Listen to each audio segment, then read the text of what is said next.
Friends. और मैं बहुत दिनों बाद आ गया, बिजी हो गया था ऑफिशियल सा वर्क में। और आज मैं कुछ बताऊंगा आप लोगों को जो कि बहुत ही यूज़फुल रहेगा और प्रैक्टिकल लाइफ में। और खैर, क्या फ्रेंड्स, आप लोगों को ऐसा लगा कभी that you are that your life has become like walking on an eggshell? क्या आपको लगा कि आप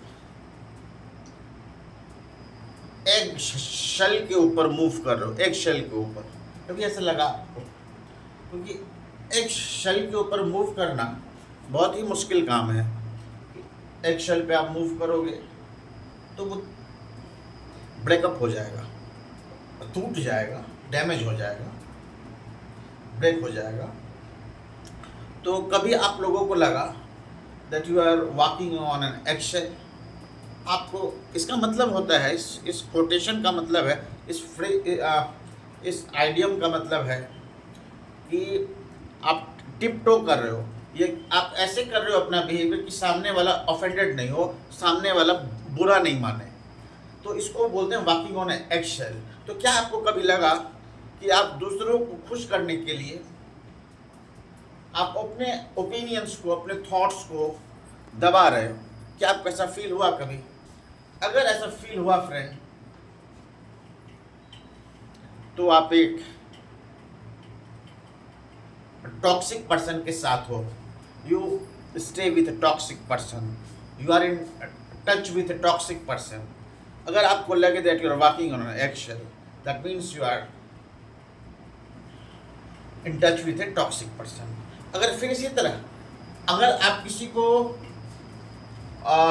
1 ग्लास ऑफ वाटर दो, और 1 ग्लास ऑफ वाटर दो जो कि हाफ ही फुल हो, ओनली हाफ फुल, और वो बंदा देख के बोले कि oh no, this glass is half empty. इसका मतलब वो जो आदमी है वो एक टॉक्सिक पर्सन है, बिकॉज वो सिर्फ निगेटिव चीज़ें देखता है, वो सिर्फ पेसिमिस्टिक एस्पेक्ट्स को देखता है, हम लोगों के पेसिमिस्टिक एस्पेक्ट्स को।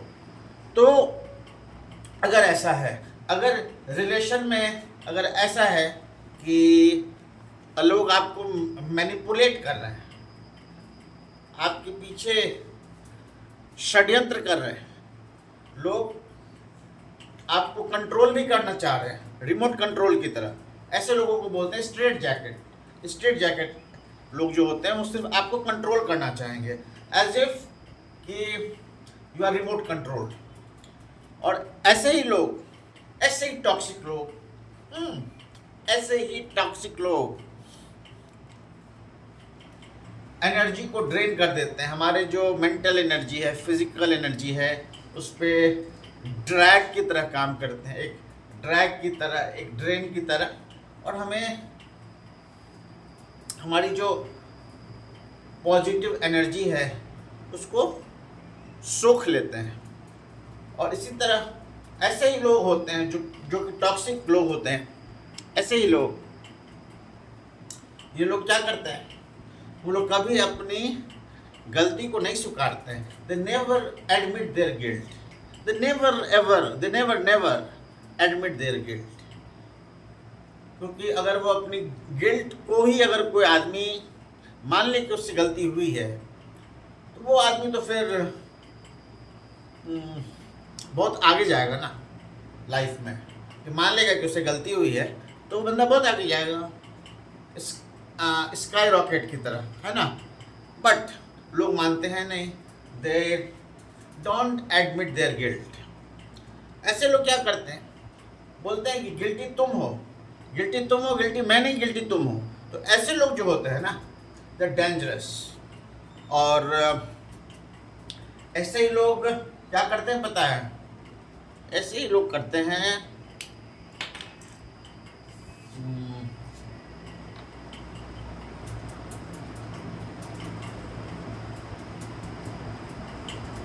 Blame game. तो ऐसे ही लोग करते हैं ब्लेम गेम। ब्लेम गेम बहुत ही डेंजरस है, बहुत ही डेंजरस गेम है। गेम्स तो बहुत होता है। हम लोग जब छोटे थे तो हम लोग जाते थे मीना बाजार, और मीना बाजार में होता था मौत का कुआं। मौत का कुआं डेंजरस था। उससे भी डेंजरस कुछ है तो वो है ब्लेम गेम। ब्लेम गेम करना, अरे मेरी गलती नहीं, तेरी गलती, तेरी गलती नहीं, उसकी गलती, ये बस तेरा मेरा, मेरा तेरा करना। जो ब्लेम गेम है, जो अपने खुद से हमारी गलती हुई है ये दूसरे पर शिफ्ट कर देना कि नहीं मेरी गलती नहीं थी, ये तुम्हारी गलती है। सो ब्लेम गेम लोग करते हैं और चाहते हैं ब्लेम को शिफ्ट करना। गलती उनकी है और शिफ्ट करना चाहते हैं ब्लेम दूसरे पर।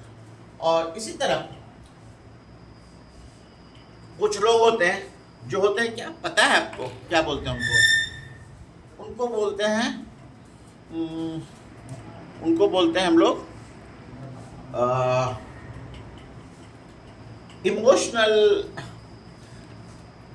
Emotional blackmailing, emotional blackmailers. तो ऐसे लोग जो होते हैं ना, ये इन लोगों को कुछ और बोलते हैं, मैंने कहीं पढ़ा, इन लोगों को बोलते हैं spiritual vampires, they are blood suckers.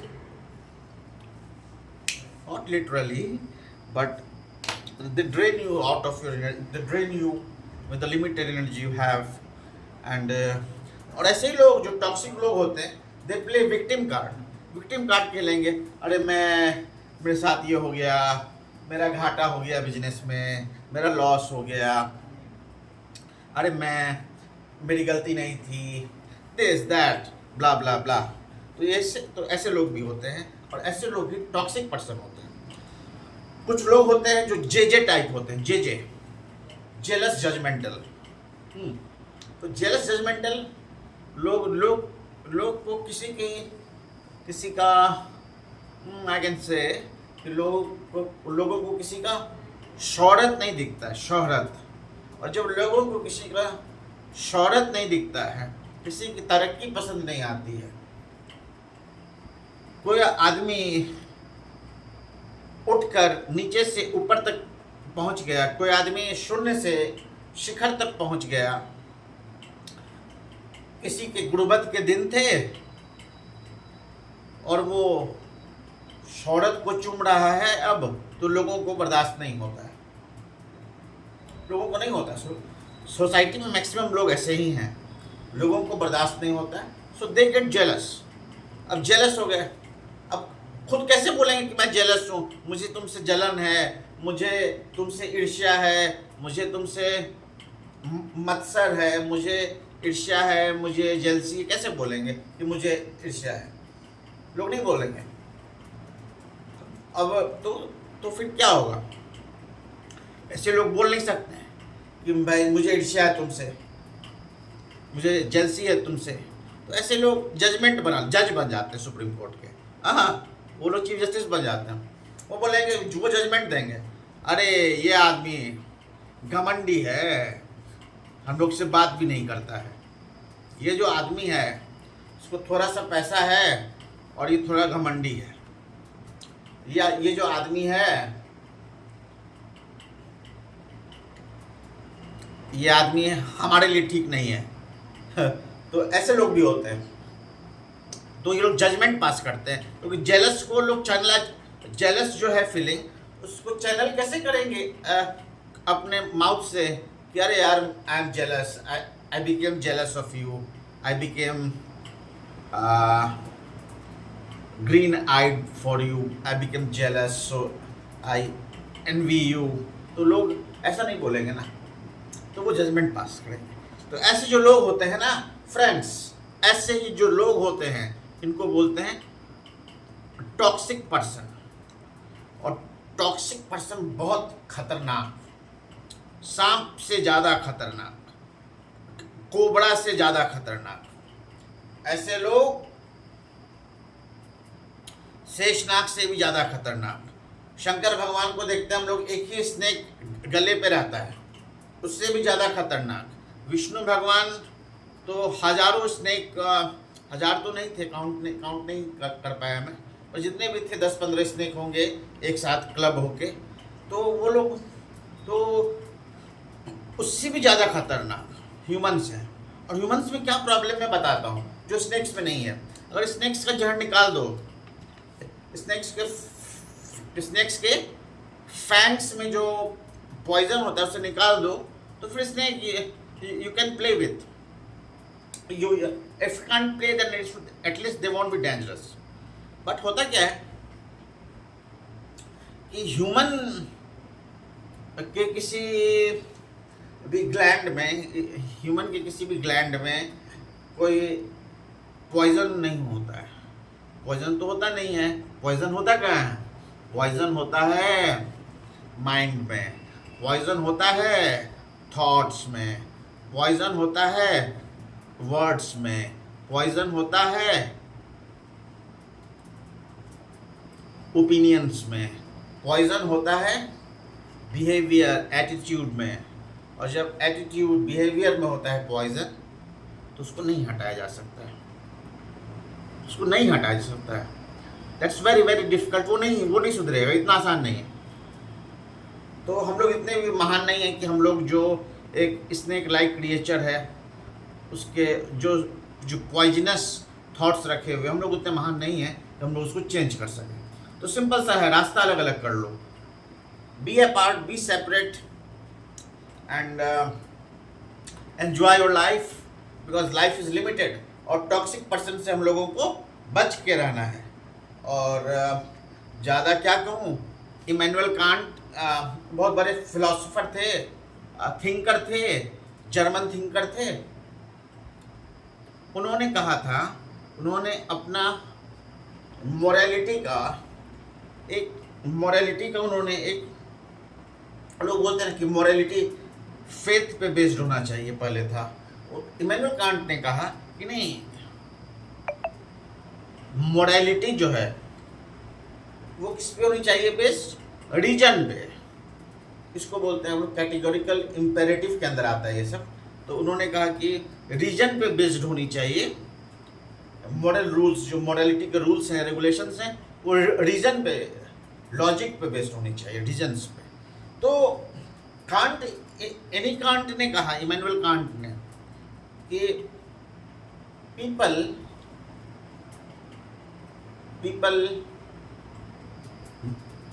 should be treated as end in themselves and not as a means। लोगों को जो है मीन्स मत समझो, उनको एंड समझो। अब इसका मतलब क्या है? मीन्स होता है ना कि अगर मेरे पास 50 लोगों का कॉन्टैक्ट है, 100 लोगों का कॉन्टैक्ट है, 200 लोगों का कॉन्टैक्ट है, तो मुझे कोई आके अगर मुझसे वो कॉन्टैक्ट्स मांग रहा है और वो हमको मिसयूज भी कर रहा है, that means that someone is treating me as a means. आप समझ रहे हो? अगर किसी को किसी से पैसा चाहिए और सिर्फ इसीलिए वो अच्छे से बात कर रहा है, हाँ, तो दैट उसका मतलब कि वो उसको मीन्स समझ रहा है। अगर किसी को अप्रोच लगाना है और अगर कहीं वो उस आदमी को बस उसी लिए रिस्पेक्ट और रिगार्ड दे रहा है, उसी से इसलिए अच्छे से बात कर रहा है, तो उसको बोलते हैं कि हम किसी को एज ए मीन्स यूज कर रहे हैं, एज एन एंड यूज नहीं कर रहे हैं। तो always use someone, always never use anyone, always treat someone as an end, not a means for yourself. Okay, तो इतना ही कहना है कि टॉक्सिक लोगों से दूर रहिए, क्योंकि टॉक्सिक लोग जो है ना, दिमाग का दही बना देंगे, दिमाग का दही बना देगा और माथा खराब हो जाएगा, सिर दर्द हो जाएगा आप लोगों का। इसीलिए आप लोग टॉक्सिक पर्सन से दूर रहिए, जहरीले लोगों से, क्योंकि जहर जो है ना, दिमाग में ही भगवान इतना भर दिया है ना कि लोगों के, कि स्नेक तो छोटी चीज़ है। और क्या कहूँ, एक एजेंट ऑरेंज हुआ था जब यूएस और वियतनाम का वार हुआ था, ठीक है। तो जब यूएस और वियतनाम का वार हुआ ना, 1963 समथिंग अप्रॉक्स, याद नहीं एग्जैक्ट मेरे को। तो जब हुआ तो वियतनाम तो छोटा सा कंट्री था, नॉर्थ वियतनाम और साउथ वियतनाम एक तब यूनिफाइड नहीं हुआ था, ऐसे वियतनाम है ना, तो नॉर्थ वियतनाम और साउथ वियतनाम में लड़ाई चलते रहती थी। तो ये बात की बात है, कभी एक नेक्स्ट वीडियो बनाऊंगा। और तो यूएस ने अटैक किया और तो यूएस ने क्या किया कि फॉरेस्ट जो था ना, उस फॉरेस्ट में जंगल था पूरा, बहुत ही फॉरेस्ट एरिया था। तो अब फाइट करना है नॉर्थ वियतनाम की जो है की जो आर्मी है उससे, और यूएस सपोर्ट कर रहा है साउथ वियतनाम को। और नॉर्थ वियतनाम कम्युनिस्ट थॉट से इन्फ्लुएंस था बहुत ज़्यादा। तो क्या हुआ कि अमेरिका को लड़ाई करनी थी और ये लोग अमेरिका पीछे चल रहा था। तो क्या किया अमेरिका ने कि एजेंट ऑरेंज नाम का ये था, एजेंट ऑरेंज एक एग्रीकल्चरल केमिकल था। और इस एग्रीकल्चरल केमिकल ने क्या किया पता है, जितने कैनोपीज थे, जितने भी हरियाली थी पेड़ में, सबको तहस नहस कर दिया, सब सुखा दिया, ताकि जो दुश्मन था ना नॉर्थ कोरिया, जिससे लड़ाई चल रही थी यूएस की, वो उन लोग को लोकेट कर सके। तो एग्रीकल्चर केमिकल यूज़ किया, जिसको हम लोग बोलते हैं एजेंट ऑरेंज शॉर्ट में। एजेंट ऑरेंज से क्या हुआ कि जितनी भी ग्रीनरी थी वो डिफोलिएट हो गई, जितनी भी ग्रीनरी थी वो ख़त्म हो गई, डिफोलिएट हो गई। और फिर अमेरिका देख सकता था जंगल तहस नहस हो गए। और हुआ क्या, फिर भी वियतनाम जीतता है, फिर भी अमेरिका हारता है, फिर भी नॉर्थ वियतनाम जीतता है और अमेरिका हारता है। तो इसी तरह कुछ लोग होंगे जो आपको नज़र लगा देंगे। नज़र लगाना होता है, मैं तो मानता हूँ होता है। ऐसे लोग टॉक्सिक पर्सन होते हैं। कुछ लोग ऐसे घूर के आपको देखेंगे जैसे कि संसार आप सब कुछ आप ही हैं। कुछ लोग ऐसे घूर के देखते हैं, तो ऐसे लोग नज़र लगाते हैं, टॉक्सिक्स होते हैं, टॉक्सिक पीपल होते हैं। और ये लोग आपका जो जीवन में हरियाली है ना, जैसे वियतनाम की हरियाली थी, उस हरियाली को छीनने का कोशिश करेंगे। पर आप लोग को वियतनाम की तरह लड़ना है, नॉर्थ वियतनाम की तरह। आप लोग डिफोलिएट हो जाएंगे, हो सकता है हम लोग डिफोलिएट हो जाएं, पर कोशिश करना कि डिफोलिएट नहीं हो। हमारी जो लाइफ की हरियाली है, हमारी जो लाइफ की फ्रेशनेस, रिफ्रेशनेस है, रिजुविनेशन है, वो चलता रहे। और अगर किसी ने हमारी लाइफ को हरियाली को घटाने की कोशिश की, हमारे लाइफ में जो पॉजिटिव थॉट्स और एनर्जी हैं, स्पिरिचुअल थॉट्स और पॉजिटिव वाइब्स हैं, उसको घटाने की कोशिश की, तो हम लोग को वियतनाम बनना है, फिर भी जीतना है। और ऐसा जीतने के लिए क्या करना पड़ेगा पता है दोस्तों, डिशुम फाइटिंग नहीं करना है। हाँ, ऐसे लोगों से बस रास्ता अलग कर लेना है, सेपरेट, ऐसे लोगों से अलग हो जाना है। इन शॉर्ट इतना ही, तब तक के लिए गुड नाइट एंड फिर मिलूँगा कभी। Thank you very much.